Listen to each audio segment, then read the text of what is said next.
I'm married to a cat lady. Yeah, you know the type. I don't have to explain. Well, a cat lady, except with donkeys. A donkey lady. In the Christian tradition, Palm Sunday is 1 week before Easter Sunday. It commemorates the entrance of Jesus into Jerusalem for what we today call Passion or Holy Week. It is the defining event that begins the countdown of Jesus' time on earth. We live in Bethpage, my wife and I. It's a small village about halfway from Bethany to Jerusalem. It's on the east side of the Mount of Olives. It's not far from the mountaintop. We're not rich, not poor. We're as normal can be. We own a small shop that sells firewood for camping to pilgrims on their way to Jerusalem. Our most valuable possession, however, a donkey. Kind of an older donkey, and her foal. It's nearly weaned, never been ridden, and still follows its mother around. Yes, I'm irritated at my wife. Wean it, break it, and the colt is worth more. But my wife, it's like it's her precious child. She treats it like a precious child. She won't let me train it, won't even let me touch it. Donkey lady. We make extra money by renting out the donkey to those who are fatigued from walking up the Mount of Olives. And it would double if I could rent out that colt. Traffic has increased due to, well, let's just say these are exciting and dangerous times. Weeks ago, less than 3 miles from here in the village of Bethany, Lazarus was raised from the dead by Jesus. I mean, I don't know. It's the story, and you don't go making things up like that. Lots of people hope to see Lazarus and, verify what's happened to him. It's a pretty big deal. He was dead for days, 4, I'm pretty sure. So that's the exciting part. The dangerous, well, I've heard some of the travelers are looking for ways to kill Lazarus, eliminate any trace of Jesus' ability to raise people from the dead. It's just what I've heard. So it's the Sunday before Passover. Already a steady stream of people on the road through our village coming from the countryside to Jerusalem to celebrate. The donkey lady and I are outside preparing to paint some lamb's blood above the door frame and on either side. We've got our hyssop branches to use as paintbrushes. This is not a required part of modern Passover activities, but we like the reminder of the Passover story from Exodus. We hear a noise behind us. Turn around, 2 men untying our donkey and the foal, stealing in broad daylight. Hey, I shout. And they freeze. They just stare. What are you doing? I can't believe how brazen. I mean, who do you think you are? Right there, right in front of our eyes. I'm getting all amped. I'm a strong guy. I chop wood for a living. Besides the point. This is not happening. No, sir, not today, right? One of them says, and his voice so soft, well, the Lord needs it. He'll send it back soon. It's like an angel has closed my mouth. I can't say anything. I look at donkey lady.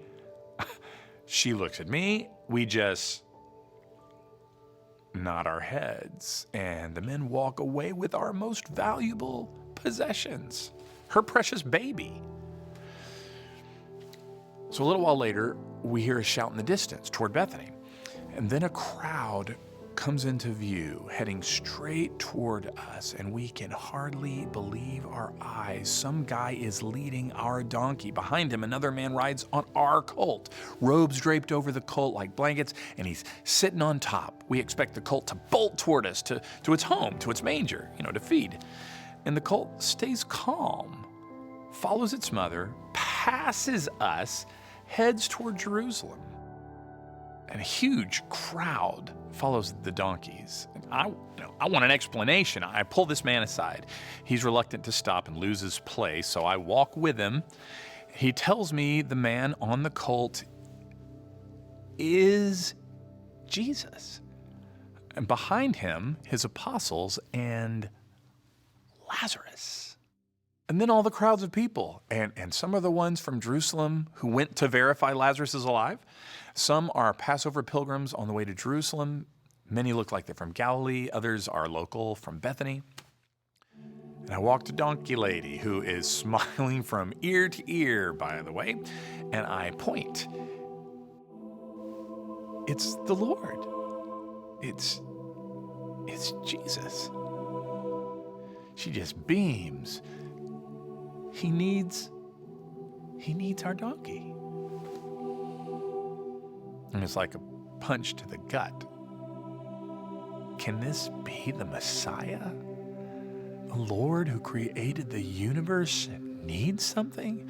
He needs something that we can give him? Ordinary people, a donkey lady and her husband meeting the Lord's need? I race to catch up with my donkeys, with Jesus. I reach him just as he crests the Mount of Olives and comes to a stop. When the noise of the crowd washes over and down the west side of the Mount of Olives, the uproar crashes into the Kidron Valley and onto the east side of the Temple Mount, echoing back to the Mount of Olives over an area so large, hundreds of acres with thousands of campfires. They smoke like pots of incense, fires of sacrifice. And the sun behind us reflects off of the golden temple in front of us through the smoke of more fires of sacrifice. Jesus rides down the west side of the Mount of Olives, and people throw palm branches onto the path in front of him, and some throw their cloaks on the ground, and the crowds nearest Jesus, they're delirious with joy. And some of us know, and some of us don't, but Jesus is fulfilling the prophecies of Isaiah and Zechariah about the King of Israel entering Jerusalem. And our unridden colt is a critical piece of the prophecy. Jesus needed our colt to fulfill prophecy. The people around the fires in the huge valley, they look up at Jesus and they see him as their king, their Messiah. They cheer, chant verses from the scriptures. Hosanna! Blessed is he who comes in the name of the Lord. Blessed is the King of Israel. Hosanna to the Son of David. Wow. And Jesus goes down the steep path, and the sound of the thousands of people, it's overwhelming. Some of the Pharisees at the front of the crowd, they're furious. They know the crowd is acknowledging Jesus is the Messiah. They rebuke Jesus. They try to get him to quiet the crowd.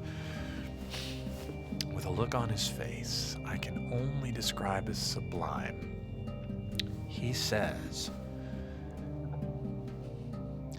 if the crowd is made to be quiet, the very stones on the ground will shout out. When the triumphant crowd approaches Jerusalem, and Jesus steps down from the donkey full and quietly tells one of his apostles, take it back to its owner. I hear him. So I step up. I take my two donkeys. Jesus smiles and he says 4 words to me. You met my need. Why is Donkey Lady not with me? What a moment. And I'm gonna have to go back and try to recreate it for her. So I start back to the house, and the crowd stops. Jesus sits on the ground, and I'm pretty certain he's crying. I only hear a few tearful words, a lament over Jerusalem, and then I'm swallowed up by the crowd. I reach home, and I hug her. She is the reason we were able to meet the Lord's need. And I tell her that. She was right to keep the colt unridden. I tell her that. I tell my wife.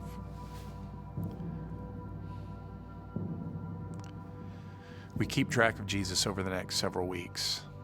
It's hard to do, not because of lack of information, but because it's hard to tell truth from fiction. For the first week, Jesus teaches at the temple every day, always in conflict with the Jewish leaders. The Jewish leaders finally have enough, and they arrest Jesus, and they arrange for the Romans to execute him. Crucifixion. The body of Jesus disappears.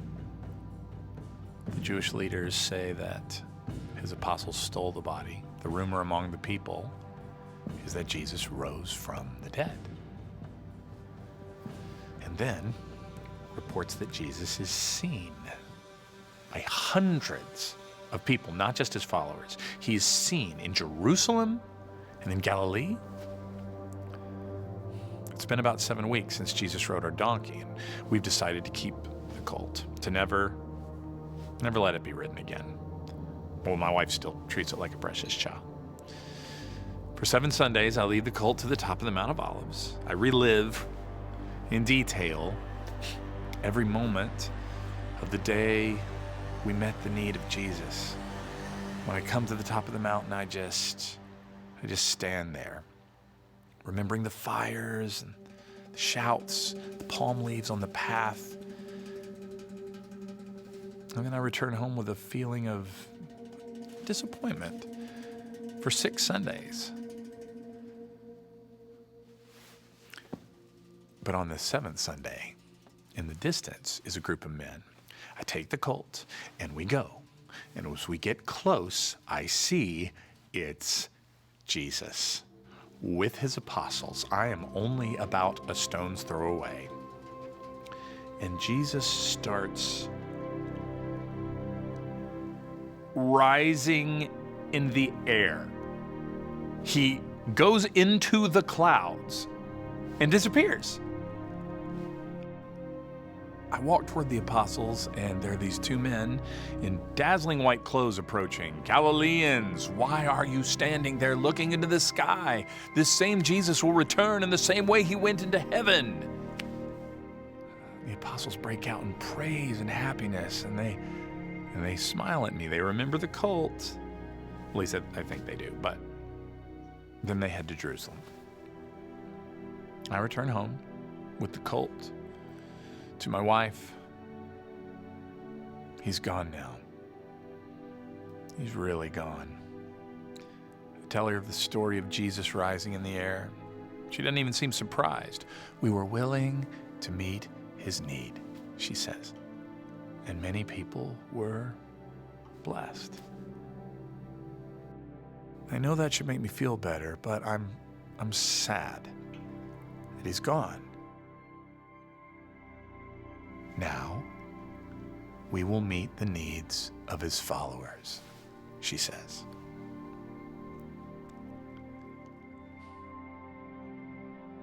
I'm so glad I married a donkey lady. Jesus says when we help others in his name, we are helping him, meeting his need, meeting the need of the Lord God of the universe.